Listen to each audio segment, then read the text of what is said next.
নমস্কার। যুক্তি তর্ক সঙ্গে অর্কই আপনাদের স্বাগত। আপনাদের সঙ্গে আমি অর্কপ্রভ সরকার। সুদি ইউনুস চমৎকার একটা নাটক মঞ্চস্থ করেছিলেন। নাতির বয়সী নেতা, জাতীয় নাগরিক পার্টির প্রধান নাহিদ ইসলামকে ডেকে যমুনাতে একান্তে বৈঠক করলেন।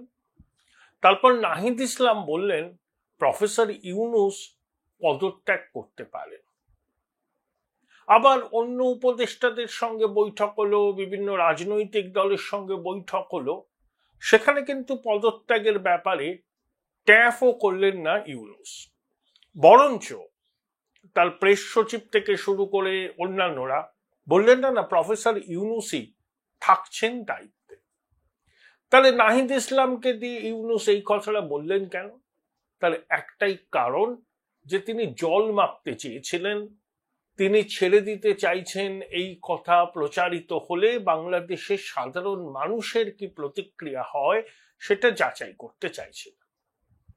আমি আগেও বলেছি, আবার বলছি, সুদি ইউনুস সেই প্রজাতির মানুষ যে পদত্যাগ করার কথা কখনো চিন্তাই করে না। ওই একটা কথা আছে না, দেহত্যাগ না করলে পদত্যাগ নয়। ইউনুস হচ্ছে তার একটা সর্বোৎকৃষ্ট উদাহরণ।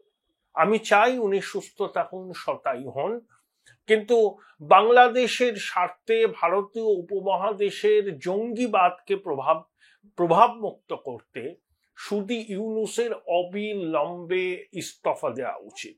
এবং ইস্তফা যদি ও না দিতে চায় তাহলে বাংলাদেশের মানুষের উচিত ওকে সিংহাসন থেকে টেনে নামানো।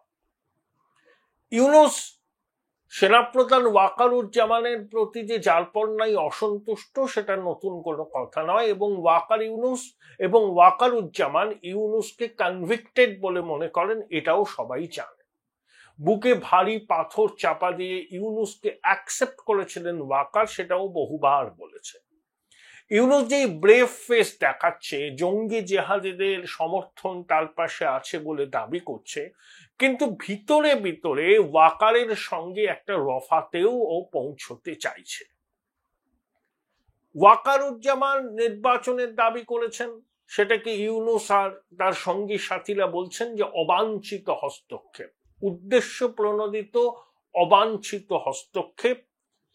ওয়াকারের এই নির্বাচনের দাবি বাংলাদেশের মাটিকে রাখাইন প্রদেশের জন্য করিডর হিসাবে ব্যবহার করতে না দেওয়ার জন্য সেনাবাহিনীর মনোভাব প্রকাশ করা, মব জাস্টিস বা মববাজি বন্ধ করার জন্য তার যে অবস্থান, সেটা ইউনুস ভালোভাবে নেয়নি।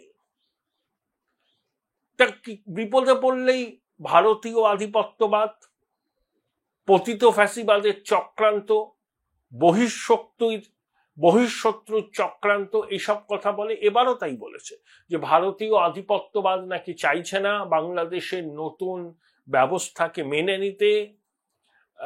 আওয়ামী লীগ, ভারত এবং বাংলাদেশের মাটিতে কিছু শক্তি তার সরকারকে কাজ করতে দিতে চাইছে না। সেনাবাহিনীর নাম না করেও ইঙ্গিতটা সেনাবাহিনীর প্রতি স্পষ্ট।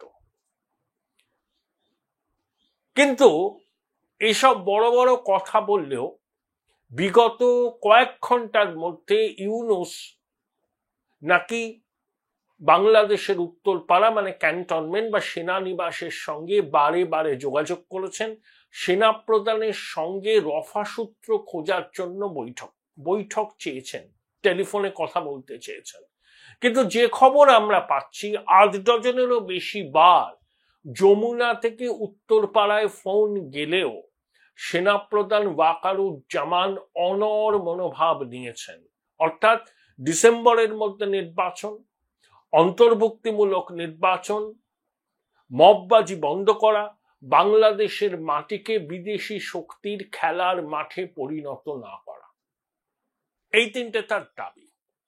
একটা বিষয়ে ইউনুস কিন্তু কোনো কার্যকরী পদক্ষেপ নেয়নি, কোনো রোডম্যাপও তৈরি করেনি নির্বাচনে। তার প্রেস সচিব কি বলছেন যে জানুয়ারি থেকে জুনের মধ্যে নির্বাচন হবে। ইউনুস এক কথার মানুষ, তারপরে একদিনও ও ক্ষমতায় থাকবে না। এখন প্রশ্ন হলো, ইউনূস যখন সেনাবাহিনীর এই নির্বাচন চাওয়া বা অন্য দাবি দাওয়াগুলোকে অবাঞ্ছিত হস্তক্ষেপ বলে অভিহিত করছেন, তলায় তলায় আবার ইউনূস সেনা প্রধানের মানভঞ্জন করার জন্য উদ্যোগী হয়েছেন, কিন্তু আপাতত তিনি তাতে সাফল্য পাননি। অন্তর্বর্তী সরকারের বিবৃতি কি বলছে?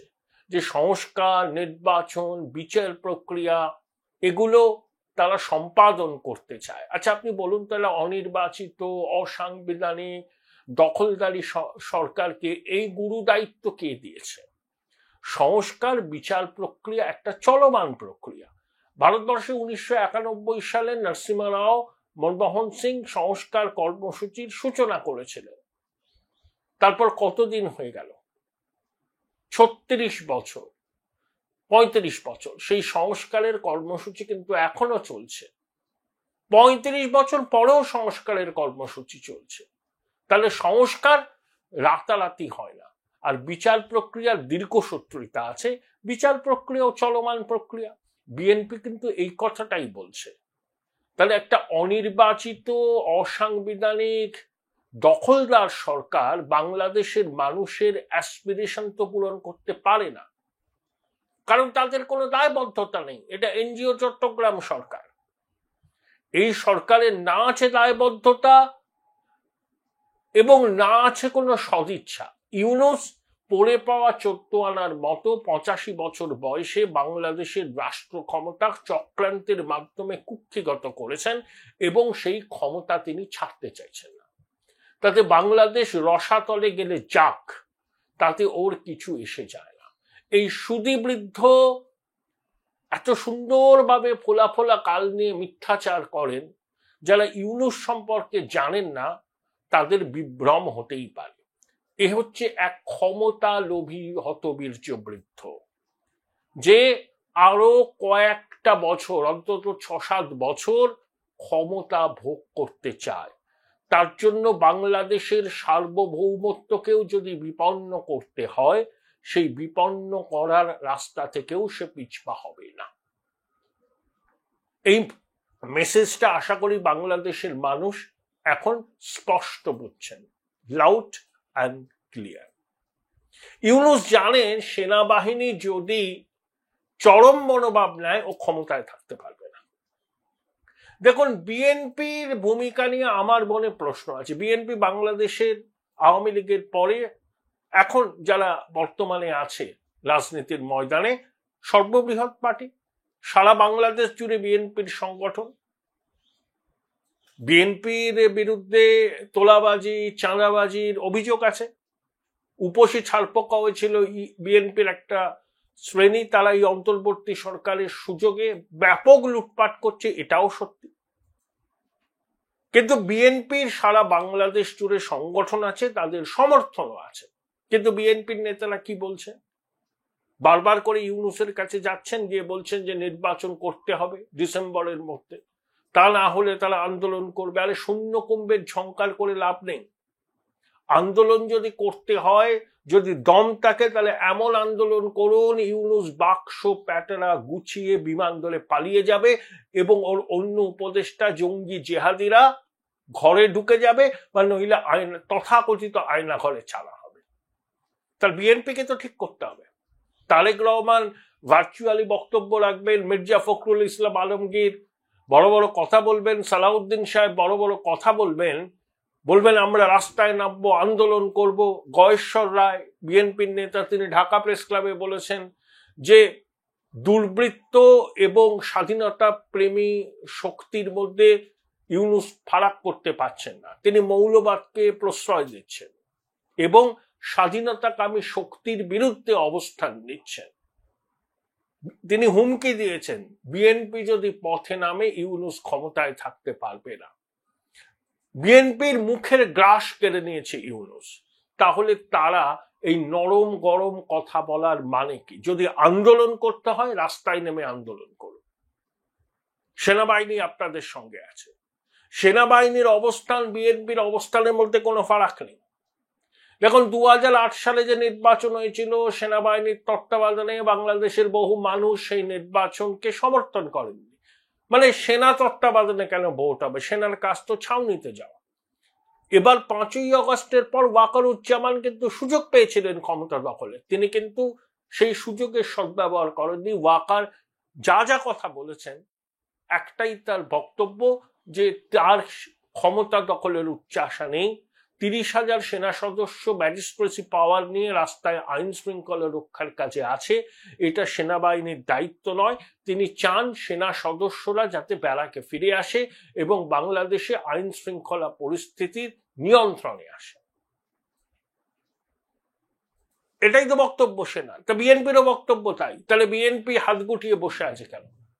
শুধু ইউনূসকে হটাতে গেলে বিবৃতি দিয়ে হবে না, এমন আন্দোলন করতে হবে যে ইউনূস ছেড়ে দেবা কেঁদেবাচি অবস্থা হবে। কারণ বিএনপি যদি সমর্থন প্রত্যাহার করে নেয়, কয়েক ঘন্টার মধ্যে এই সরকারের পতন হবে। কিন্তু বিএনপির যে অ্যাসার্ট করার মানসিকতা, সেই মানসিকতা দেখা যাচ্ছে না। শুধু বিবৃতিতে হবে না, সরকারের বিরুদ্ধে পথে নামবো বলে এইসব হুঙ্কার দিচ্ছে, তা নামছেন না কেন? তাহলে নামছেন না কেন? কোথায় অসুবিধা? ইউনূসকে আপনাদের ব্ল্যাকমেল করছে, এটাই হচ্ছে প্রশ্ন। দেখুন, ইউনূস একটা মারাত্মক কথা বলেছেন। আপনারা যদি বিবৃতিটা ভালো করে খুঁটিয়ে পড়েন তাহলে বুঝতে পারবেন। ও বলেছে যে ভিতরের অবাঞ্ছিত হস্তক্ষেপ এবং বিদেশি শক্তির ইন্ধনে অন্তর্বর্তী সরকার যে কাজ করতে চাইছে, সেই কাজ করার ক্ষেত্রে যদি বাধা হয় তাহলে তারা জনগণের দরবারে যাবে। এটা হচ্ছে ওর বক্তব্যের নির্যাস। আচ্ছা, ইউনূসের জনগণ কারা? এটাই হচ্ছে প্রশ্ন। ইউনূস যাদেরকে জনগণ বলে চিহ্নিত করেছে তারা বাংলাদেশের শান্তিপ্রিয়, গণতন্ত্রপ্রেমী, ধর্মনিরপেক্ষ মানুষ নয়। ইউনূসের জনগণ হচ্ছে মুক্তিযুদ্ধ বিরোধী শক্তি, গুন্ডা, বদমাইশ, জঙ্গি, সন্ত্রাসীরা। এই জনগণের দরবারে তিনি হাজির হবেন। আচ্ছা, এই জনগণের কি কি কাজ করেছে 9.5 মাস ধরে ইউনূসের জমানায়? মববাজি করেছে, বিনা বিচারে লোকজনকে বন্দী করেছে, গণতন্ত্র প্রেমী শক্তি, মুক্তিযুদ্ধের পক্ষের শক্তিকে নির্যাতন করেছে, শাহরিয়ার কবিরের মতো ব্যক্তিত্বকে বিনা বিচারে জেলে আটকে রাখা হয়েছে, এরকম আরো অনেক।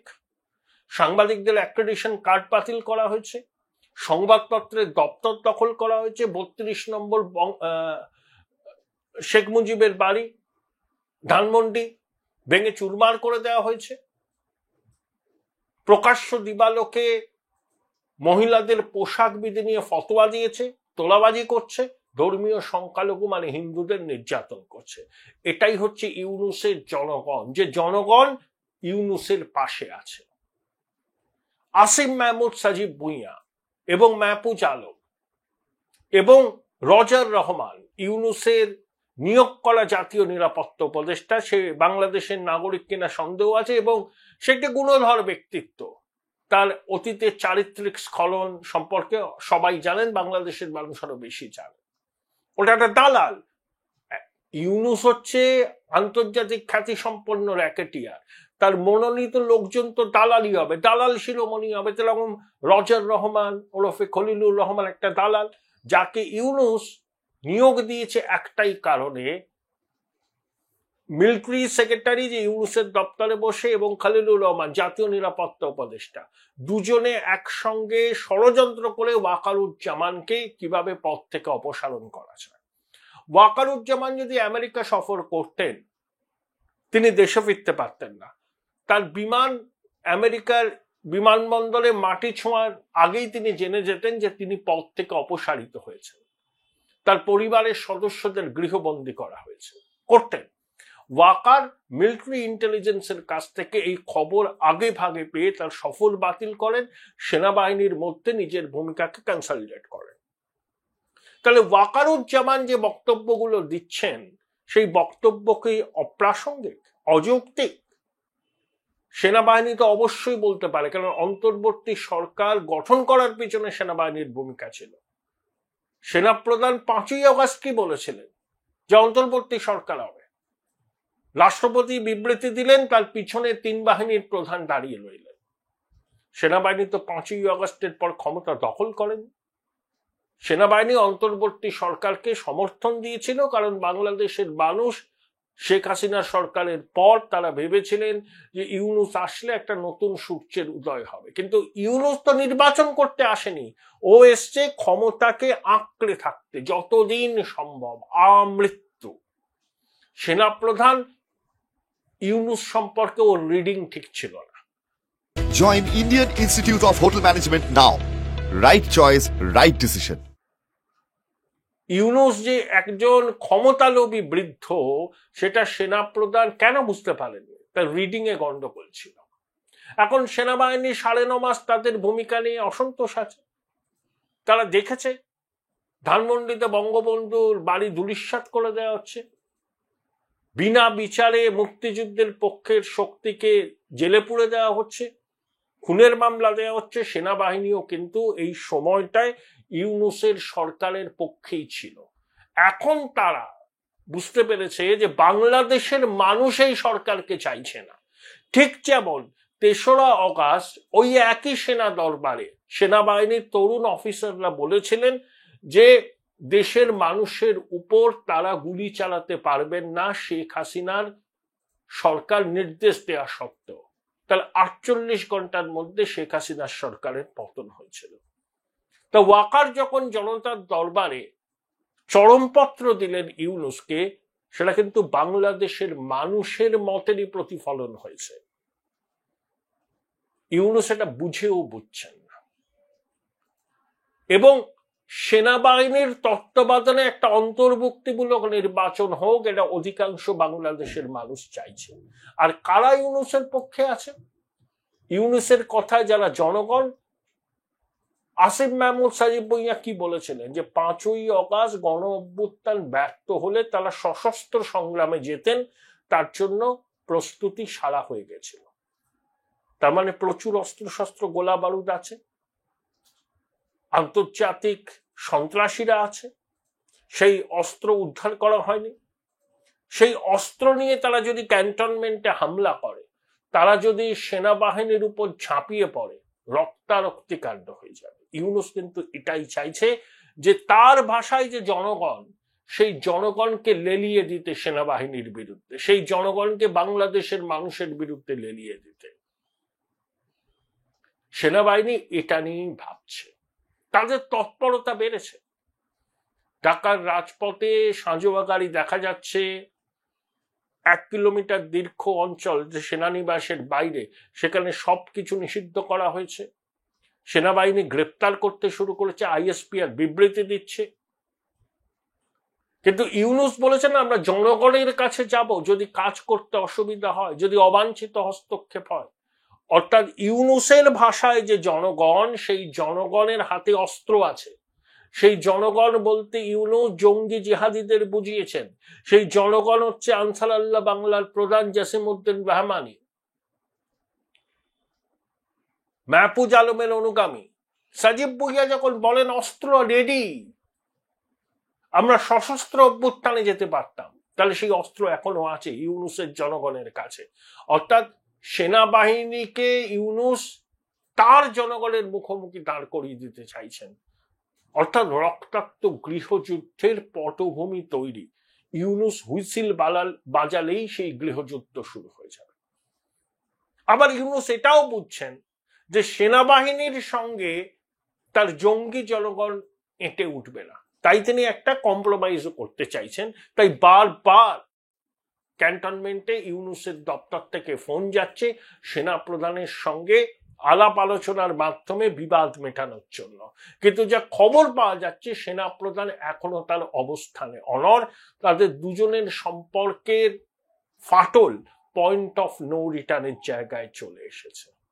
এটাই হচ্ছে বাংলাদেশের বর্তমান পরিস্থিতি। আর পুরনো কাসুন্দি তো আছেই, ভারতীয় আধিপত্যবাদ, ভারত পছন্দ করছে না, বাংলাদেশে কারা সরকার করবে সেটা বাংলাদেশের মানুষ ঠিক করবে। আমাদের তো সেখানে নাক গলাবার কোনো এখতিয়ারও নেই, আমরা অতীতেও গলাইনি। আওয়ামী লীগ সরকারকে আমরা সমর্থন করতাম কেন? তার কারণ ছিল আওয়ামী লীগ সরকার বাংলাদেশের মাটি থেকে জঙ্গি পরিকাঠামো এবং জঙ্গিবাদকে নির্মূল করার ক্ষেত্রে সদর্থক ভূমিকা নিয়েছিল, সেটা ভারত সমর্থন করেছিল। আর বঙ্গবন্ধু, মুক্তিযুদ্ধ, বাংলাদেশের স্বাধীনতার সঙ্গে আওয়ামী লীগের যোগ, এটা একটা বাড়তি আবেগের জায়গা ভারতবাসীর কাছে।